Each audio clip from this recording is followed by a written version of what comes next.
Que tipo de reforçadores você usa com seu filho ou com sua criança? Naturais ou arbitrários? Fica comigo, que é sobre isso que nós vamos falar hoje.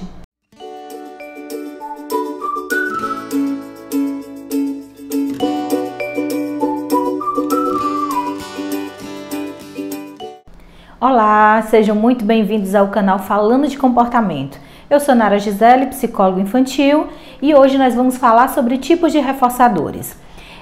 Se você ainda não é inscrito no nosso canal, se inscreva, deixe seu like, isso é muito importante para nós. Na semana anterior, eu produzi um vídeo para vocês falando sobre a importância do uso de reforçadores na intervenção. E hoje nós vamos falar sobre diferentes tipos de reforçadores. A literatura, ela traz pra gente uma complexidade de conceitos a respeito de reforçadores, mas a gente consegue agrupar esses reforçadores em dois grandes nichos, né? Um que são os reforçadores intrínsecos e os reforçadores extrínsecos, que a gente também chama de arbitrários. Mas o que são os reforçadores intrínsecos, ou comumente chamado de naturais? São os reforços que são inerentes às respostas do indivíduo e que são produzidas naturalmente por ele. Então, um exemplo é quando a gente lê um livro e as informações que a gente tem no livro, o tempo que a gente folheia o livro, a dedicação que a gente tem e a consequência de ter informações sobre a nossa leitura, ela por si só é reforçadora para a gente. Um outro exemplo de reforçadores naturais, né, ou do tipo intrínsecos, é quando a nossa própria interação com a brincadeira, com a criança, quando a criança olha nos olhos da gente e a gente ri ou dá um feedback de ok, de legal, isso naturalmente reforça o comportamento dela continuar me olhando, dela continuar interagindo comigo. Já os reforçadores extrínsecos, que a gente também chama de arbitrários, são aqueles reforços disponibilizados artificialmente como consequência de um comportamento, como consequência de uma resposta. Então, por exemplo, se eu peço para o meu filho pintar atividade e como consequência eu dou uma estrelinha, eu faço uma cosquinha, eu dou um brinquedo para ele manusear, eu dou blocos para ele brincar, eu estou entregando, eu estou gerando para ele uma resposta artificial, ou seja, que não é propriamente o ato de pintar, que não é propriamente o meu feedback natural, né? E quando a gente fala de intervenção em aba, eu ouço muitas vezes os pais trazerem para mim: mas por que meu filho não está sensível ainda só às respostas naturais, aos reforços naturais?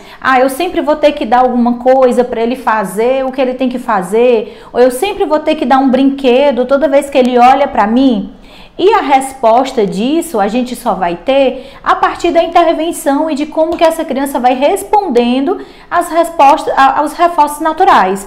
O nosso grande objetivo é fazer com que a criança responda sim a reforços naturais. E o que a gente usa como técnica na maioria das vezes é condicionar novos reforços para que esses reforços que a gente tanto deseja naturais, eles sejam emparelhados com reforços tangíveis e a atividade ganhe valor de reforçador, né? Valor de reforçamento natural para a criança. Então, é muito importante que a gente tenha em mente que algumas crianças vão sim precisar muito de reforçadores arbitrários porque elas não são sensíveis a reforçadores naturais, mas que o trabalho que o terapeuta desenvolve, né? E é importante a gente falar aqui que é imprescindível que a família esteja acompanhando, esteja participando e dialogue, que o profissional ele tenha competência de analisar quais são os reforços que a criança fica sensível, quais são os reforços que aumentam a probabilidade do comportamento acontecer e trabalhe para ir esvanecendo os reforços tangíveis e aumentando a sensibilidade da criança para reforços naturais. Então, vou dar um exemplo de uma prática muito comum nossa, né? Então, é muito comum que a gente faça um teste de preferência. Eu também já falei isso aqui no canal, vou deixar aqui o link para vocês acessarem se vocês ainda não tiverem visto. E aí a gente vai trabalhando em fazer um condicionamento, um pareamento desses reforços arbitrários com reforços naturais. E aí, gradativamente, a gente vai esvanecendo o uso ou a intensidade dos reforçadores arbitrários. Então, quando a gente começa a fazer uma intervenção e a criança não é sensível ao chamado pelo nome, não é sensível a olhar no olho quando a gente chama, não é sensível a participar de uma brincadeira, ela prefere brincar sozinho ou usar só os objetos e excluir a gente da intervenção, a gente vai dando mais ajuda para essa criança trabalhar com a gente, para ela interagir com a gente. A gente vai dando mais ajuda invasiva mesmo, intrusiva, que é de ajudar ela a pegar um bloquinho e dar na minha mão, de ajudar ela a olhar para mim fazendo uma barreirinha na lateral para diminuir a probabilidade dela esquivar o olhar. A gente vai fazendo sons engraçados, vai deixando os brinquedos caírem no chão e fazer barulho e faz aquele expressão de espanto. Uau, caiu! Então a gente vai aumentando as nossas expressividades. A gente também vai trabalhando muito com reforços sensórios sociais,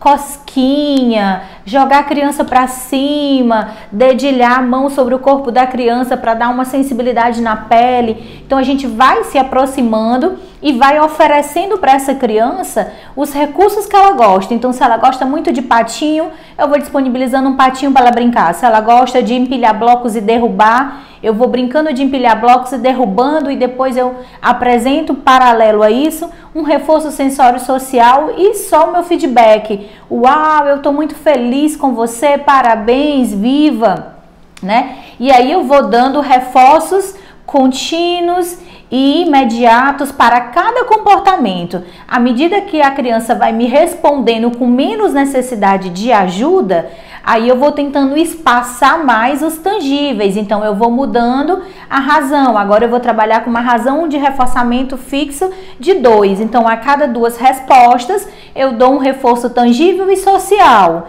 né? Mas eu vou dando sempre o social para todas as respostas. Vou aumentando a razão. Agora eu vou trabalhar com uma razão fixa de 4. A cada 4 respostas, eu sempre vou dando uma resposta, um reforço social, e a cada 4 eu dou um tangível. Aí eu vou esvanecendo até eu ficar numa razão em que a criança não perceba, ou seja, eu não vou mais trabalhar com razão fixa, né? Eu vou dar isso, eu vou decidindo quando que eu vou dando, eu vou percebendo quando que a criança está precisando, ou quando a criança me pede, né? Depois de fazer vários comportamentos, ela me pede aquele reforço, eu vou liberando. Então a gente vai trabalhando, esvanecendo os reforços tangíveis para garantir que o reforço social comece a controlar o comportamento da criança, né? E quando isso vai acontecendo, a gente vai trabalhando cada vez mais para aumentar esses reforços sociais e garantir que a criança já não precise mais tanto de reforçamento tangível, né? Mas quando é necessário, a gente mesmo entendendo que comestíveis e que eletrônicos não são os melhores reforçadores, a gente vai precisar sim fazer uso. Então é importante que as famílias estejam sensíveis, estejam cientes de que nem sempre a criança vai estar disponível ou vai ter motivação ou vai estar sensibilizada apenas para o reforço social. Tudo bem? Se você usa só reforço tangível, só reforço social, ou se na verdade você usa os dois, que é o ideal que a gente faça e que a gente vai entendendo quando que a criança precisa mais de um ou de outro, comenta aqui, deixa aqui seus comentários pra gente. Quero muito conhecer como que você trabalha com a sua criança em casa, como que você está ciente da necessidade dela, e a gente vai estar aqui acompanhando esse comentário para que a gente possa junto gerar aqui uma rede de informação, tá? Muito bom estar com você. Se você chegou até aqui, não esqueça de deixar seu like e até a próxima.